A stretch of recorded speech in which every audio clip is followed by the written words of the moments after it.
Magandang araw mga kapuso, ito po ang mga ganap na dapat po natin abangan mamaya dito lamang po sa Lilet Matias Attorney at Law.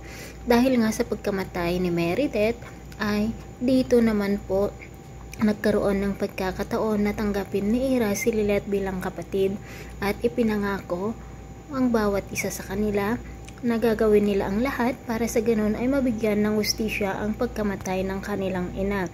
Samantala, si Patricia nga ang first suspect na kung saan ay mayroong nakita ni Trixie na dugo sa kanyang mga kamay. Ngunit mariing sinabi niya sa kanyang asawa na si Ramir at Trixie na hindi siya ang pumatay. Ngunit duda pa rin ang mag-ama mga kapuso, lalo pa nang sabihin niya na nawala na ang isa na hadlang para mabuo muli ang kanilang pamilya. Ngunit si Lilet na lamang ang natitira.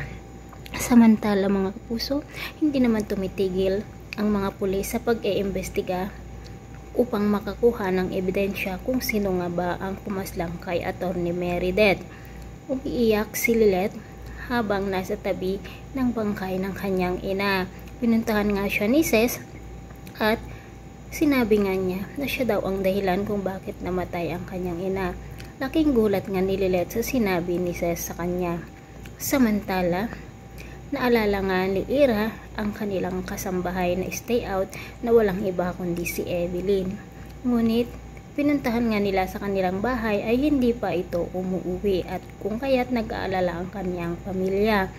Samantala, hindi tumitigil sa paghahanap ng mga pulis dito kay Evelyn at nakita nga nila ang babaeng ito mga kapuso. At dito na nga naisip ng magkapatid na sina Ira at Lilet na siya ang gagawin nilang eyewitness. At sa pag-uusap nga ng mag-asawa na si Constantino at ka Lorena, tinanong nga ni Constantino kung si Lorena ang pumatay kay Meredith. At dito na nga ba kaya malalaman kung sino nga ba ang totoong kriminal mga kapuso, kung sino ang walang awang pumaslang dito kay Attorney Meredith Simons. Sino sa palagay ninyo ang pumatay mga kapuso? Si Ino at Lorena kaya? Si Patricia? O parang si Ces na nanay-nanayan ni Lilet? Naku, wag naman sana kung siya nga ang pumatay. Naku, Diyos ko, dito na talaga maiipit ang ating bida kung gagawin niya ang lahat para mabigyan ng hustisya ang pagkamatay ng kanilang ina.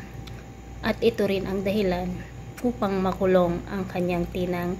So ito po ang mga dapat po natin abangan mamaya dito lamang po sa Lilet Matias. Maraming salamat po.